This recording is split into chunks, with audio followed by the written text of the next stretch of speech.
Chapter number 11, miscellaneous exercise, question number 1 please. So that the line joining the origin to the point 2, 1, 1. एक line है जो origin को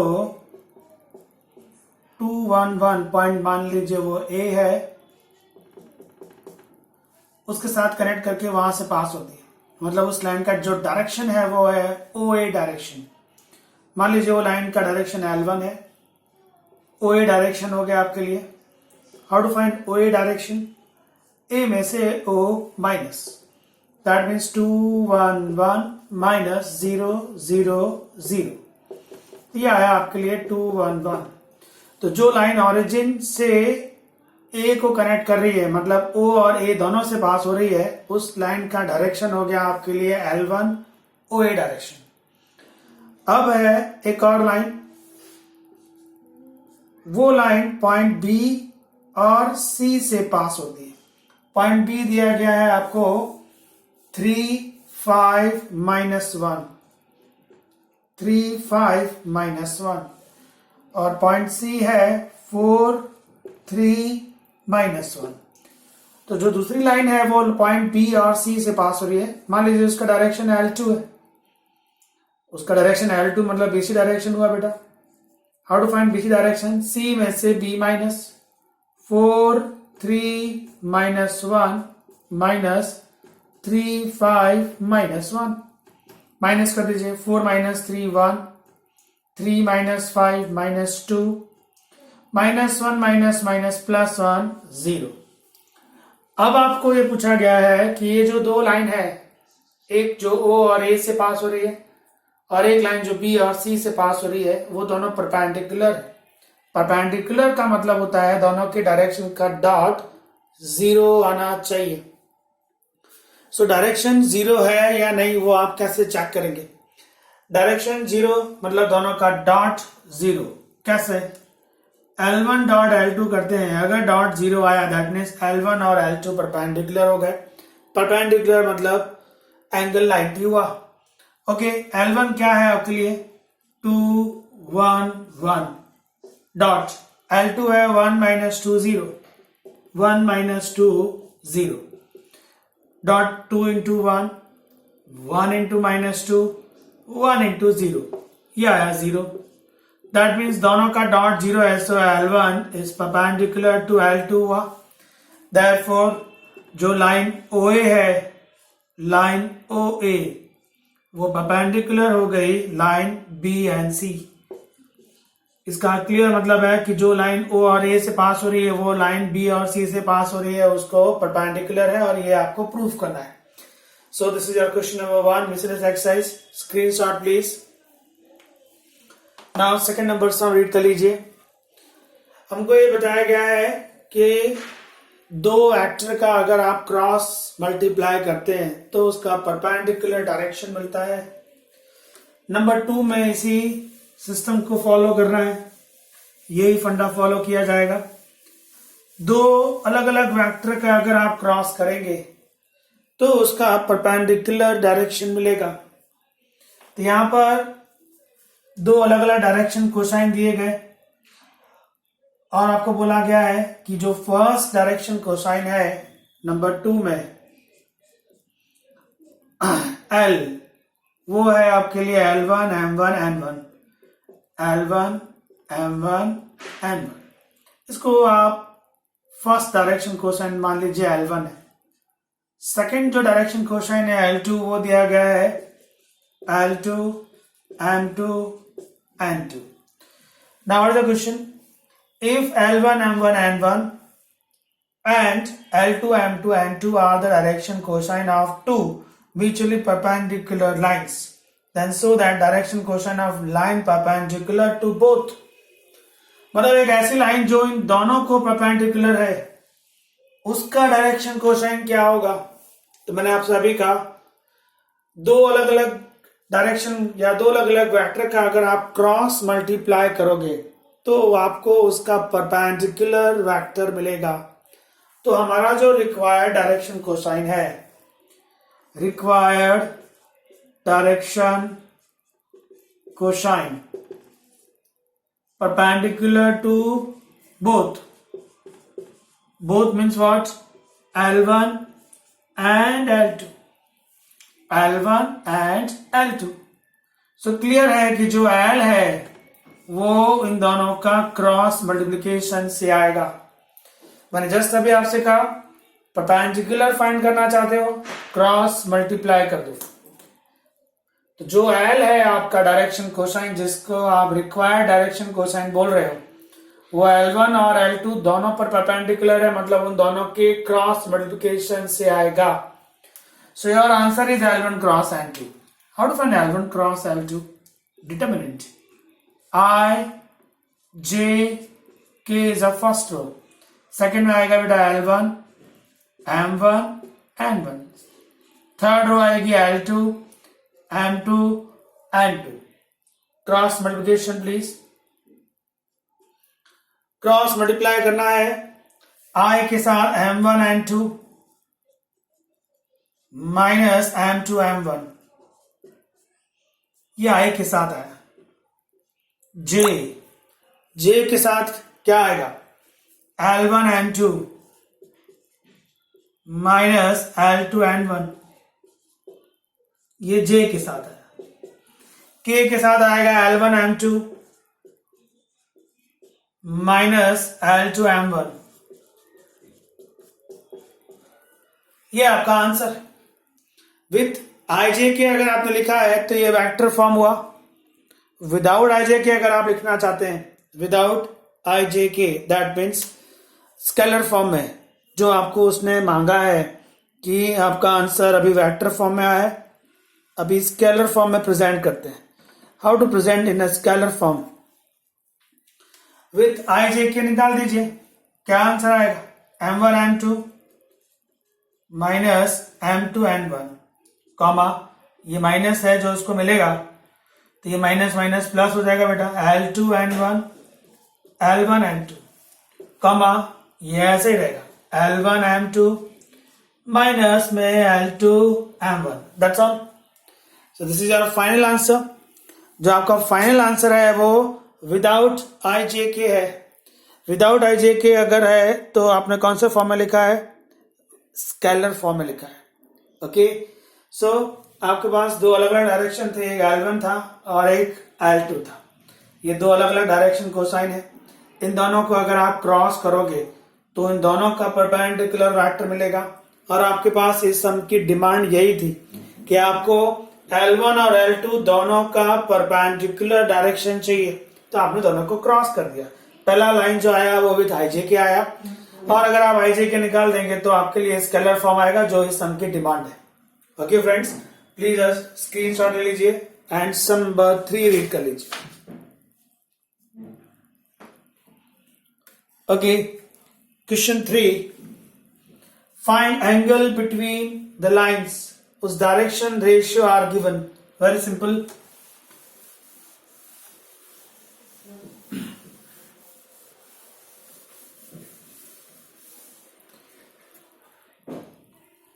सबसे पहली बात, दो वेक्टर के बीच का एंगल क्या होता है? Angle between x and y. Angle between x and y. सो आपको एंगल अगर चाहिए तो आपके पास cos थीटा का फॉर्मूला है. जस्ट मिनट, मैं थोड़ा सा अरेंजमेंट कर दूं, शायद कोई पिक्चर कट हो रहा है.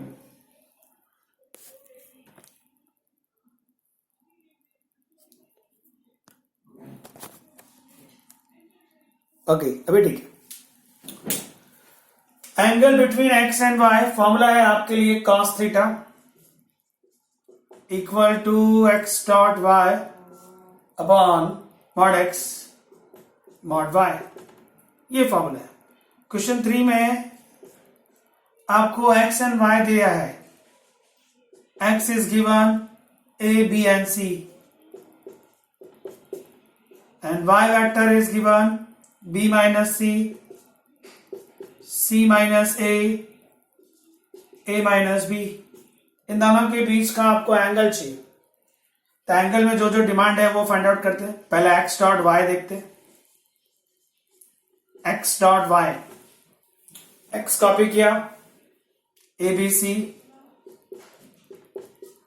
डॉट y है b minus C, c minus A minus B dot please a dot this, that means ab minus ac plus b dot this, bc minus ab plus c dot this, ca minus bc. ये तो सब plus minus में cancel हो गया, plus a b minus a c plus a plus b c minus b c cancel, zero. दो vector का dot zero अगर आया दैट मीन्स दोनों के दोनों परपेंडिकुलर वेक्टर हुए कि नहीं हुए? दो परपेंडिकुलर वेक्टर है, सो एंगल क्लियर है friends, your angle is 90 degree just because of x and y are perpendicular vector. तो इस क्वेश्चन में जो एंगल आपकी डिमांड है उसका आंसर है 90 degree. Screenshot please. Question number 4। Okay done. Question 4 में find a equation of line parallel to x axis and passes through the origin. अगर आप सोचते हैं कि ऐसी कोई लाइन जो एक्स एक्सिस को पैरेलल भी हो और ओरिजिन से पास भी हो रही हो, तो ऐसी तो एक ही लाइन वो एक्स एक्सिस खुद है जो ओरिजिन से पास होती है और एक्स एक्सिस को पैरेलल भी है। फिर भी आपको अगर डिटेल आंसर देना है तो आप कैसे देंगे? Required line parallel to x axis, therefore उसका जो डायरेक्शन है, रिक्वायर्ड लाइन का डायरेक्शन एल, वो हो जाएगा A00 जस्ट बिकॉज ऑफ वो एक्स एक्सिस को पैरेलल है इसलिए। And required line passes through 0 0 0। अब लाइन का फॉर्मूला क्या है? दो फॉर्मूले मैंने आपको सिखाए, एक है vector form R is equal to A plus के एल, और एक है कार्टेशियन फॉर्म। कार्टेशियन फॉर्म कैसे फाइंड आउट करेंगे? x minus x1 upon L1, y minus y1 upon L2, z minus z1 upon L3। Okay, so R as it is रहेगा, A that means वो point जहां से line पास होगी, वो point कौन सा है? 0 0 0। L दैट मीन्स उसका डायरेक्शन, तो डायरेक्शन तो है A0 0। ये इसका वेक्टर फॉर्म हो गया, दैट्स ऑल। कार्टेशियन फॉर्म की बात करें तो x माइनस x1 0 है, L1 A है, y माइनस y1 0 है, L2 0 है, z माइनस z1 0 है और L3 वो भी 0 है। तो ये आएगा उसका कार्टेशियन फॉर्म। इस क्वेश्चन में एक प्रॉब्लम आ रहा है, वो क्या है? अपॉन में 0। और जहां तक हम लोग मैथ्स में है अपॉन में 0 लिखते नहीं है, तो कभी भी ऐसा हो जाए तो क्या करना है? तो आप लिख सकते हैं, अगर किसी के अपॉन में 0 आ जाए तो आपको क्या करना है? x upon a as it is रहेगा, ऐसे लिख देना। y equal to z equal to 0, इस तरह से आप प्रेजेंट कर सकते हैं। y equal to z is equal to 0, क्योंकि अपॉन में 0 लिखते नहीं है। अगर आप ऐसे लिखेंगे तो भी चलेगा।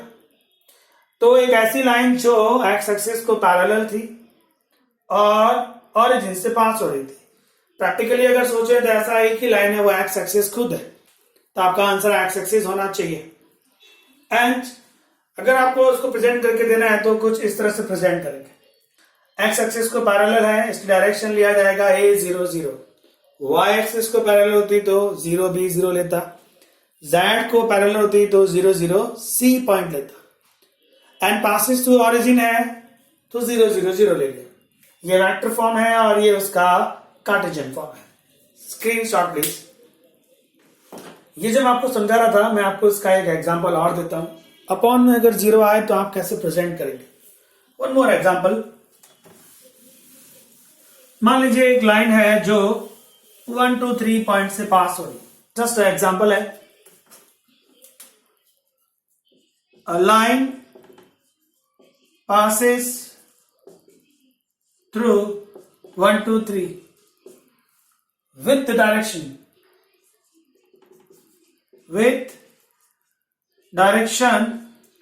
2 minus 3 0. सो क्लियर पिक्चर है बेटा। ए वो पॉइंट जहां से लाइन पास होगी 1 2 3 और एल उसका डायरेक्शन 2 minus 3 0। वेक्टर फॉर्म में तो कोई प्रॉब्लम है ही नहीं। वेक्टर फॉर्म ऐसा होता है R equal to A plus के एल, ए की जगह जाएगा 1 2 3 और एल के प्लेस पे आएगा 2 minus 3 0। चलो उसका प्रॉब्लम सॉल्व है, उसमें कोई दिक्कत नहीं। प्रॉब्लम कार्टेशियन फॉर्म में है, x minus x1 upon l1, y minus y1 upon l2, z minus z1 upon l3। Put the values, x1 है 1 और l1 है 2 इक्वल टू y1 है 2 और L2 है -3 इक्वल टू Z1 है 3 और L3 है 0। जैसे कि आप देख सकते हैं कि लास्ट वाले के अपॉन में 0 आया, अपॉन में 0 लिखते नहीं है तो आप इसको फाइनली ऐसे भी लिख सकते हैं, x minus 1 upon 2 equal to y minus 2 upon 3, फिर ऐसे सिंबल लगाया z minus 3 इक्वल टू 0। ऐसा लिखना है आपको, जिसके अपॉन में 0 है उसको साइड में लिखने का इक्वल टू 0 लिख के, क्योंकि अपॉन में 0 लिखना मैथमेटिक्स में सही नहीं है। सो अगर अपॉन में 0 आता है तो प्लीज आप इस तरह से प्रेजेंट करिएगा, जिसके अपॉन में 0 नहीं है वो पहले लिखा जाएगा, उसके बाद आपको जिसके अपॉन में 0 है उसको इक्वल टू 0 लिखना है साइड में। ओके फ्रेंड्स, सो ये एग्जांपल आप स्क्रीनशॉट लीजिए, आपको याद रह जाएगा। अब आप क्वेश्चन नंबर 5 रीड कर लीजिए। फाइंड एंगल, एक एंगल फाइंड करना है ऐसी लाइन का जो ए बी और सी डी पॉइंट से पास हो रही। बहुत सिंपल सम है।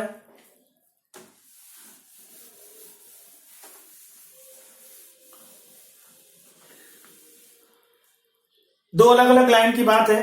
क्वेश्चन 5, पहली जो लाइन है L1 है जो पॉइंट ए बी से पास हो रही है। पॉइंट ए बी में ए दिया है 1 2 3 and point B is 4 5 7। So direction निकाल लेते हैं इसका। Direction of line A B नाम दे दीजिए L1। कैसे आएगा? B में से A माइनस, B में से A माइनस करेंगे तो 4 minus 1 3, 5 minus 2 3, 7 minus 3 4। ये लाइन ए बी का डायरेक्शन मिल गया। और एक लाइन है जो सी डी से पास हो रही है। सी पॉइंट है -4 3 -6, डी पॉइंट है 2 9 2। नाउ डायरेक्शन बात करते हैं। Direction of line C D, मान लीजिए वो आपके लिए L2 है। कैसा है? D में से C माइनस, चलो माइनस करते हैं। 2 minus -4 plus 6, 9 minus 3 6, 2 minus -6 plus 8। अब आपको एंगल फाइंड आउट करना है किसके बीच में? A B and C D. Let angle between A B and C D is theta. Just suppose कि आपने angle between AB and CD is theta. So what is the formula, friends? Cos theta is AB dot CD upon में modulus AB and modulus CD. I hope इसके आगे आपको समझना चाहिए। First find out AB dot CD. Dot CD. AB is 334 dot CD has 668, 3 into 6 18, 3 into 6 18, 4 into 8 32, 32 plus 18 50 and 18 68। Now find out the modulus AB and modulus CD. Modulus A B 9 plus 9 plus 16, ये आया आपके लिए 25 9 root 34 and C D आएगा 36 plus 36 plus 64, तो 64 and 36 हो गया आपके लिए 100 136 इन रूट। अब ये A B dot C D mod A B mod C D का वैल्यू यहां रख दीजिए, कॉस को सामने भेज दीजिए, आपको थीटा मिल जाएगा। You want triangle between what AB and the CD, तो आपने पहले AB वेक्टर निकाला एंड CD वेक्टर निकाला, उन दोनों के बीच का एंगल चाहिए। सो AB के और CD के बीच का एंगल फॉर्मूला ये बनेगा cos theta is AB dot CD upon mod AB mod CD।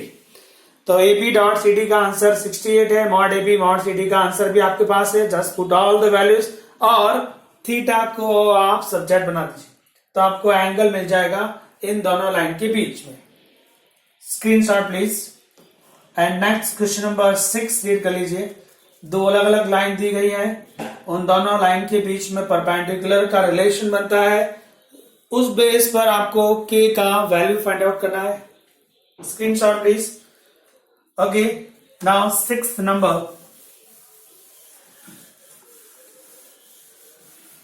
जो दो लाइन आपको दी है, आपका सबसे पहला काम होगा उन दोनों के बीच में एंगल फाइंड आउट करना, उन दोनों का डायरेक्शन फाइंड आउट करना।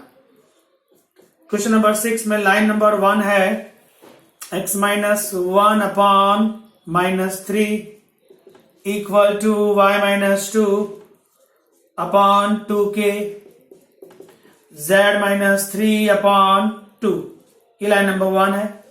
And the second line is x minus 1 upon 3k y minus 1 upon 1 z minus 6 upon minus 5। इन दोनों लाइन को आप कंपेयर करेंगे कार्टेशियन फॉर्म से, वो ऐसा होता है x minus x1 upon l1 y minus y1 upon l2 z minus z1 upon l3। Compare with this Cartesian form please. इस कार्टेशियन फॉर्म के हिसाब से एक्स वाई जेड पहले होना चाहिए, एक्स वाई जेड का कोएफिशिएंट 1 होना चाहिए एंड अपॉन में L1 L2 L3 होगा। आप पहले इसको कंपेयर करिए, एक्स वाई जेड पहले है, उन तीनों का कोएफिशिएंट भी 1 है। ओके, तो आपको इस लाइन का डायरेक्शन मिल जाएगा L1। ये जो पॉइंट है 1 2 एंड 3, ये वो पॉइंट है जहां से लाइन पास होगी, और ये जो नीचे होता है वो उस लाइन का डायरेक्शन है। हमको इस लाइन के डायरेक्शन में इंटरेस्ट है, we want direction. Okay, so direction आया आपके लिए -3 2k एंड 2, ये फर्स्ट लाइन का डायरेक्शन है। अभी आप सेकंड लाइन पे चलिए, सेकंड लाइन को कंपेयर करते हैं अगर कार्टेशियन फॉर्म के साथ, तो x y z पहले है, यस कंपेयर हो जाता है, पहले है, कोएफिशिएंट 1 भी है। ये जो लाइन नंबर 2 है वो पास होगी 1 1 6 पॉइंट से। Second line passes through which point friends? 1 1 and 6। हमको उसका पॉइंट में कोई इंटरेस्ट नहीं, हमको उसका डायरेक्शन चाहिए, तो जो अपॉन में है वो डायरेक्शन होता है। मान लीजिए इस लाइन का डायरेक्शन L2 है और वो आया आपके लिए 3k 1 एंड -5। सो लाइन 1 का डायरेक्शन मिल गया, लाइन नंबर 2 का डायरेक्शन मिल गया। अब इन दोनों लाइन में एक रिलेशन है, क्या रिलेशन है? गिवन दैट कि line 1 is perpendicular to line 2, therefore line 1 का डायरेक्शन L1 का डॉट लाइन 2 डायरेक्शन L2 के साथ किया जाए तो 0 आना चाहिए। 0 प्रूफ नहीं करना है, गिवन है, because of line are perpendicular to each other, मतलब दोनों के डायरेक्शन का डॉट 0 है। L1 क्या है? -3 2k एंड 2 डॉट L2 क्या है? 3k 1 and -5। Just dot product please. -3 into 3 -9k, 2k into 1 so +2k, 2 into -5 is -10 equal to 0। देख सकते हैं आप यहां पर -7k आएगा, -7 के सामने गया तो +7k हो जाएगा। वी वांट वैल्यू ऑफ के, सो के आ जाएगा आपके लिए -10/7। ये आया आपके लिए के का वैल्यू। सम की डिमांड थी find the value of K if lines are perpendicular to each other. तो आपको जस्ट दोनों लाइन का डायरेक्शन निकालना था। कोई भी दो लाइन परपेंडिकुलर तभी होती है जब दोनों के डायरेक्शन का डॉट 0 हो जाए। तो यहाँ पर आपको परपेंडिकुलर प्रूफ नहीं करना है, वो गिवन है। दैट मीन्स दोनों लाइन की डायरेक्शन का डॉट 0 दिया हुआ है, उसको यूज करके आपको के का वैल्यू फाइंड आउट करना था। Okay friends, screenshot please. Now sum number 7, find the vector equation of line passes through point and perpendicular to this plane। Sum का डायग्राम माइंड में इमेज करने का ट्राई करना, अच्छे से समझ में आ जाएगा आपको। आपको लाइन का वेक्टर फॉर्म निकालना है। ओके, सो लाइन का वेक्टर फॉर्म क्या है? वेक्टर फॉर्म क्या होता है? R equal to A plus KL। R is any point of a line। A वो पॉइंट है जहां से लाइन पास होगी और L उस लाइन का डायरेक्शन है। सो क्वेश्चन नंबर 7 में डिमांड की गई है find out the vector equation of line. Question 7 की बात करें, ये आपकी रिक्वायर्ड लाइन L है जो पॉइंट 1 2 3 से पास होती है। सो ए आपको 1 2 3 पॉइंट दिया गया जहां से लाइन पास होगी, बट उसका डायरेक्शन नहीं दिया गया, डायरेक्शन नॉट गिवन। कोई बात नहीं, बट उसने आपको क्या रिलेशन दिया है कि जो लाइन आप फाइंड करना चाहते हो वो एक प्लेन दिया गया है, उसको परपेंडिकुलर है। तो एक प्लेन की बात करें अगर, तो ये जो लाइन है आपकी वो किसी प्लेन पर परपेंडिकुलर है। तो मान लीजिए वो प्लेन ऐसा होगा जिस पर वो परपेंडिकुलर है, उस प्लेन का नाम पाई है। प्लेन का नाम पाई है और वो इक्वेशन दिया गया है। प्लेन का इक्वेशन क्या है? R डॉट 1i to j minus 5k plus 9 equal to 0। Plane का ये फॉर्मूला है। आपको प्लेन के इस फॉर्मूले को अगर बात करें तो नॉर्मल मिल जाएगा। क्या आएगा इस प्लेन का? Normal vector I plus 2j minus 5k। याद होगा आपको R डॉट n। क्या फॉर्मूला था बेटा? R dot n। हम लोग n कैप लेते थे, पर मुझे अगर नॉर्मल चाहिए जस्ट वेक्टर तो मैं ये ले सकता हूं, इसको नॉर्मल कहते हैं। और नॉर्मल क्या होता है? नॉर्मल जो है वो प्लेन पर परपेंडिकुलर होता है।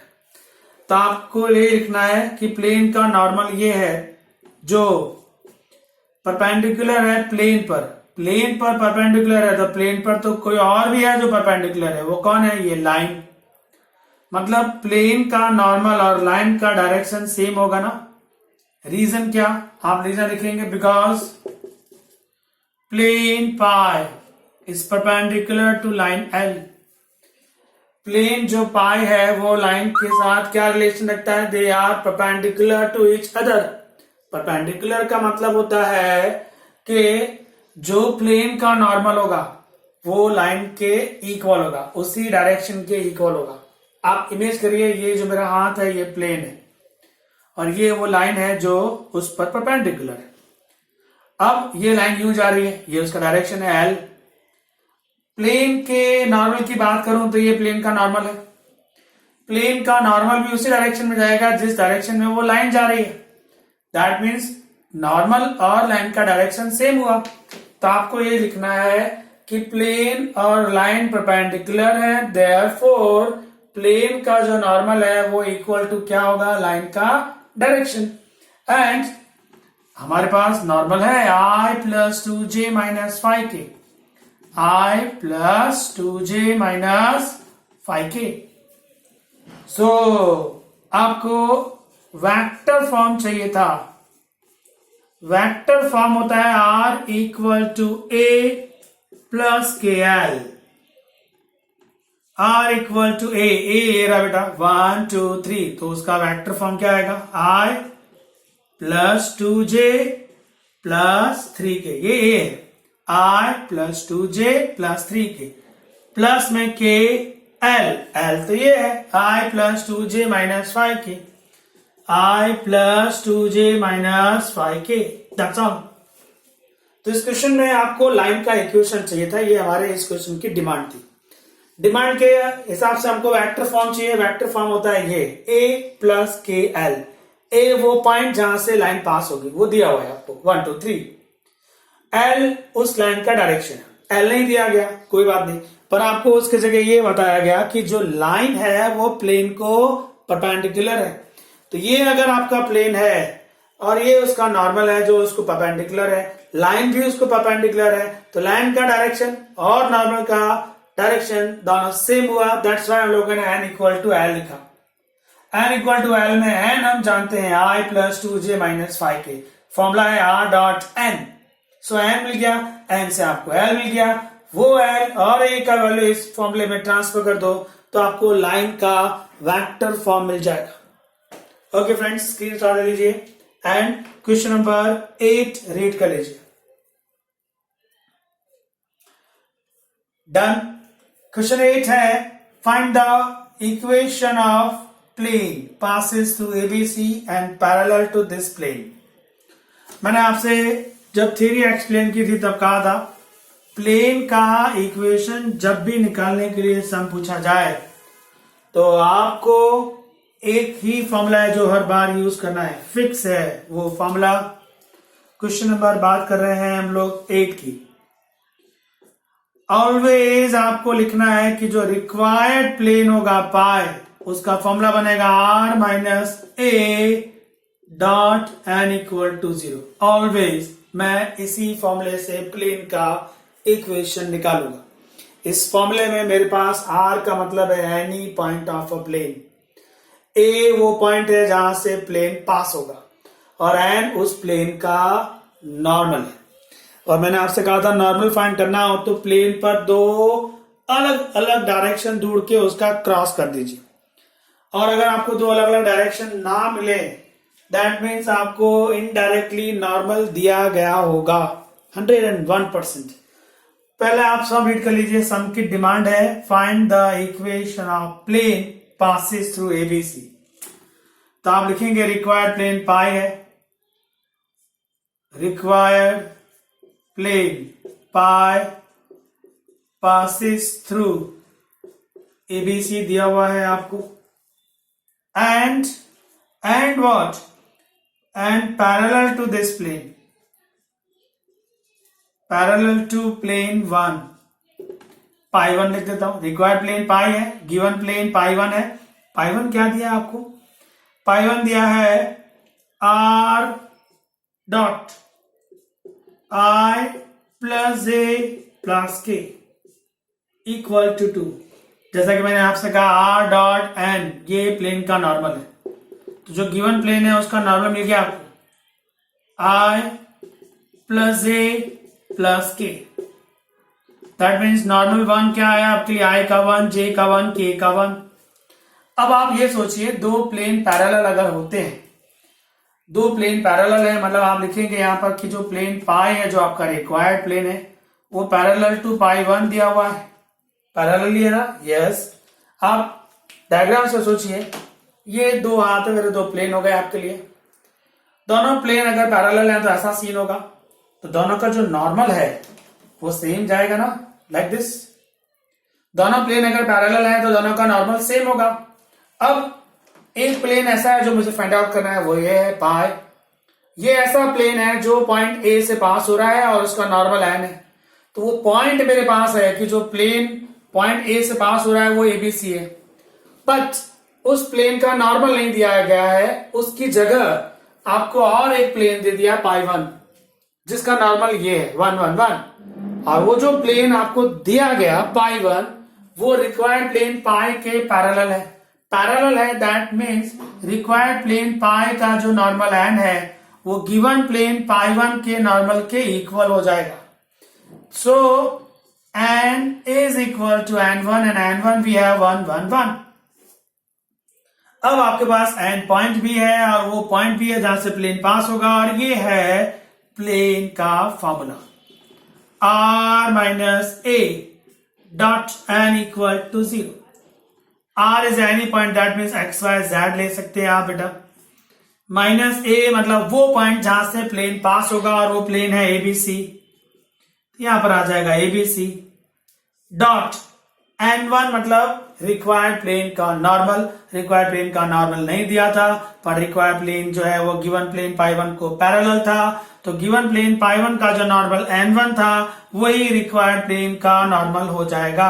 सो n is 1 1 1 equal to 0. Calculation please. x minus a comma y minus b comma z minus c dot 1 1 1 equal to 0. Now the last stage, x minus a into 1 plus y minus b into 1 plus z minus c into 1 equal to 0. So your final answer is this: x plus y plus z equal to a plus b plus c. ये वो plane है जो point ABC से पास हो रहा है और given plane पाई1 को पैरेलल है.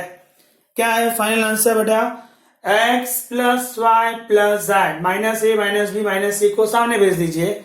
सो वो हो जाएगा a plus B plus C. Done. Please screenshot. जब भी आपको प्लेन का इक्वेशन फाइंड करने के लिए कहा जाए 90% से ज्यादा सम का आंसर यही फॉर्मूला देता है. इस फॉर्मूले में आपको r की जगह ऑलवेज एक्स वाई जेड लेना है. a की जगह वो पॉइंट लेना है जहां से प्लेन पास होगा और नॉर्मल के लिए आपको उस सम में दो अलग अलग डायरेक्शन ढूंढने हैं, उसका क्रॉस कर देना है. और दो अलग अलग डायरेक्शन अगर नहीं दिए गए हैं इसका मतलब है इनडायरेक्टली आपको नॉर्मल दे दिया है. जैसे यहां पर हुआ इस क्वेश्चन में आपको दो अलग अलग डायरेक्शन नहीं दिए थे पर इनडायरेक्टली उसने आपसे कहा था कि जो प्लेन आप फाइंड आउट करना चाहते हो उसका जो रिलेशन है गिवन प्लेन पाई1 के साथ पैरेलल है. पैरेलल है मतलब जो पाई1 का नॉर्मल होगा वही रिक्वायर्ड प्लेन का नॉर्मल होगा. तो इस क्वेश्चन में आपको नॉर्मल इनडायरेक्टली दे दिया गया है. तो अगर आपको दो अलग अलग डायरेक्शन नहीं मिल रहे हैं मतलब समझ जाना कि आपको कहीं ना कहीं आपको इनडायरेक्टली प्लेन का नॉर्मल दे दिया है. एक और एग्जांपल मैं आपको समझाता हूं, पक्का हो जाएगा ये पॉइंट. सम नंबर 16 देख लीजिए. 16 नंबर एक प्लेन फाइंड आउट करना है आपको. इसका स्क्रीनशॉट ले लीजिए. Okay done. जो प्लेन आप फाइंड करना चाहते हैं सम आप 16 पहले ध्यान से रीड कर लीजिए प्लीज.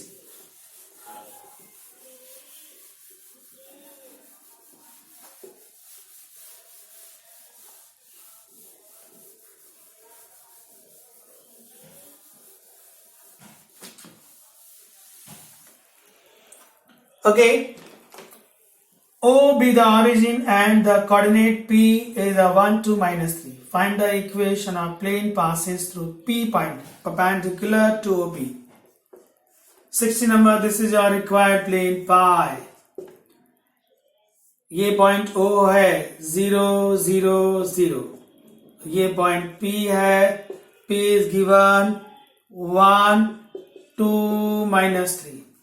प्लेन की डिमांड है दैट मीन्स आपका आंसर फिक्स है. प्लेन की डिमांड की जाए तो आंसर क्या है? ऑलवेज रिक्वायर्ड प्लेन पाई.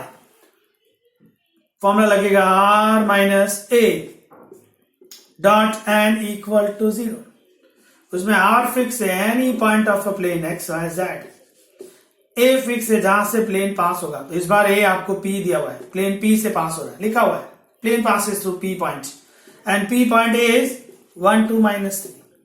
बात करेंगे n की. n नहीं है आपके पास. n मतलब प्लेन का नॉर्मल. नॉर्मल मतलब प्लेन का परपेंडिकुलर डायरेक्शन. तो प्लेन पर जो आपको इस समय डेटा दिया गया है क्या दो डिफरेंट डायरेक्शन दिख रहे हैं? नहीं है. मुझे जो डेटा दिया गया है उसमें मेरे पास सिर्फ दो पॉइंट है. एक है ओरिजिन और एक है पॉइंट P और कुछ नहीं दिया. दो अलग अलग डायरेक्शन तो है ही नहीं. इसका मतलब इनडायरेक्टली उसने आपको नॉर्मल दे दिया. अब वो क्या है वो आपको सर्च करना है. तो नॉर्मल क्या होता है, प्लेन पर परपेंडिकुलर होता है। परपेंडिकुलर है तो आप ये देखिए कि इस पूरे सम में कोई है जो परपेंडिकुलर है प्लेन पर। Yes, OP is a perpendicular direction.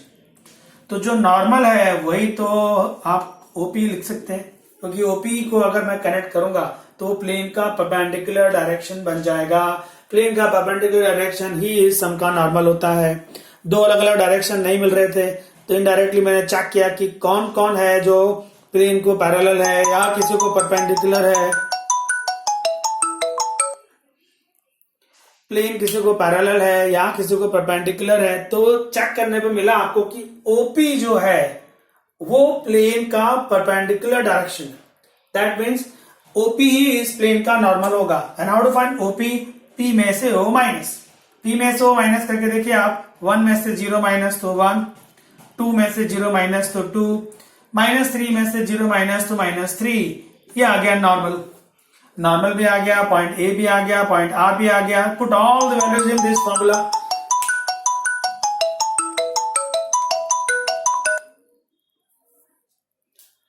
So required plane का फॉर्मूला है pi R minus A dot N equal to 0।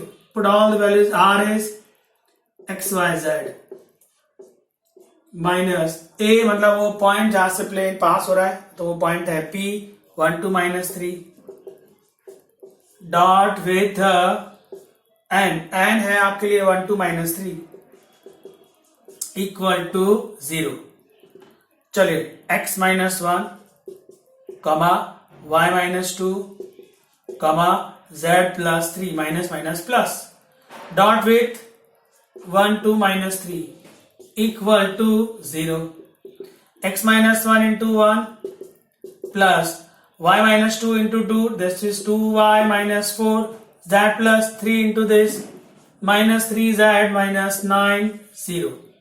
तो ये x का कोई लाइक टर्म नहीं, प्लस 2y है, -3z है, -1 -4 -5 -5 -9 -14 इक्वल टू 0। ये आया वो प्लेन जो P पॉइंट से पास हो रहा है और OP उसका नॉर्मल है। उसने नहीं लिखा है कि OP उसका नॉर्मल है, ये आपको समझना है। OP उसका परपेंडिकुलर डायरेक्शन है, प्लेन का जो परपेंडिकुलर डायरेक्शन होता है वही उसका नॉर्मल होता है। तो कभी भी प्लेन फाइंड करने के लिए कहा जाए ऑलवेज ये फॉर्मूला यूज करेंगे, always. Screenshot please.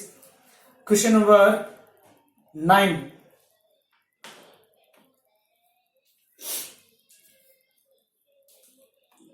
Okay, 9th number, shortest distance निकालना है आपको, उसका फॉर्मूला आपको दिया हुआ है बेटा। कभी भी दो लाइन के बीच शॉर्टेस्ट डिस्टेंस निकालना हो तो सबसे पहले आप प्रूव करेंगे कि वो दोनों लाइन स्क्यू लाइंस। सो 9th नंबर में दो अलग अलग लाइन दी गई। लाइन 1 है r equal to 6i + 2j + 2k। i का 6 लिया, j का 2 लिया और k का भी 2 लिया, प्लस लैम्डा, i का 1, j का -2 और k का +2।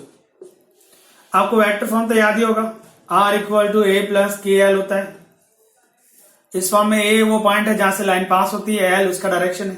तो ये जो लाइन 1 है उसका a पॉइंट क्या है, 6 2 2 और उसका डायरेक्शन क्या आया, 1 - 2 2। तो line 1 passes through point A 6 2 2 with the direction 1 - 2 2। अभी लाइन 2 पर आ जाइए। सेकेंड लाइन क्या है, सेकेंड लाइन दी गई है आपको r is equal to -4, i का -4, j नॉट प्रेजेंट तो 0 लिया और k का -1, प्लस में दिया है म्यू, i का 3, j का -2 और k का भी -2। ये जो लाइन है वो पॉइंट B से पास हो रही है, उसका डायरेक्शन m है। क्यों B और m लिया, पहली लाइन में a और l यूज कर लिया, दूसरी लाइन के लिए आपने दूसरा कुछ लिया, पॉइंट B जहां से लाइन पास होगी और वो है -4 0 -1 और m मतलब उसका डायरेक्शन है 3 -2 -2। पहली लाइन जो है वो पॉइंट A से पास हो रही है, ये उसका डायरेक्शन है। दूसरी लाइन है वो पॉइंट बी से पास हो रही है और ये उसका डायरेक्शन है। अब शॉर्टेज डिस्टेंस फाइंड आउट करने से पहले मुझे प्रूफ करना होगा कि लाइन स्क्यू है। स्क्यू के लिए मुझे सबसे पहले एल क्रॉस एम निकालना होगा जो नॉट जीरो आना चाहिए। आई जे के एल एल है 1 -2 2, फिर एम है 3 -2 -2, सॉल्व कर दीजिए। 4 और +4 8 आएगा, 4 + 4 8 आए, -2 -6, -2 -6 is -8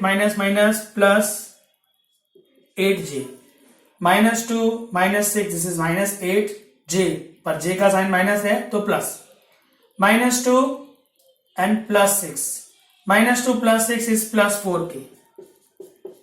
आप देख सकते हैं आपका आंसर आया है 8, 8, 4, this is not equal to 0 vector. Not equal to 0 vector का मतलब है लाइन या तो स्क्यू है या इंटरसेक्टिंग है। मैंने आपको एक पूरा चार्ट लिखवाया था। एल क्रॉस एम निकलने के बाद आपको फाइंड आउट करना है बेटा A B. How to find A B? B में से ए माइनस बी क्या है? -4 0 -1 माइनस ए क्या है? 6 2 2, -4 में से -6 गया -10, 0 में से 2 गया -2, -1 -2 इज -3। फिर आपको निकालना पड़ेगा A B dot L cross M. ये अगर 0 आया दैट मीन्स लाइन इंटरसेक्टिंग है, और अगर ये नॉट 0 आया दैट मीन्स लाइन स्क्यू है। स्क्यू है तो शॉर्टेज डिस्टेंस मिलेगा। ए बी आया है आपके पास -10 -2 -3 dot with L cross M है 884। Okay, -10 into 8 -80, -2 into 8 -16, -3 into 4 -12. So 80 and 96, 96 and 12 108, -108 आया। This is not 0, therefore lines are skew। Skew lines हैं तो शॉर्टेज डिस्टेंस मिलेगा। एंड शॉर्टेज डिस्टेंस का फॉर्मूला क्या था? Shortage distance between two skew lines,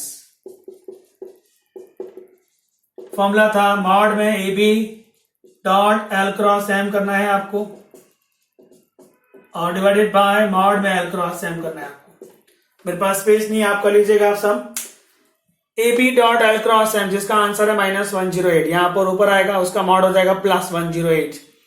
mod में L cross M मतलब यहां से आएगा 64 + 64 + 16 in root. Just put the values, shortest distance between two skew lines मिल जाएगा आपको।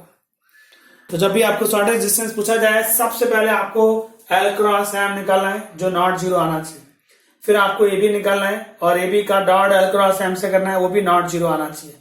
फिर आप लिखेंगे lines are skew. Skew lines proof हो जाए उसके बाद ही आप shortage distance between two lines का फॉर्मूला लगाएंगे।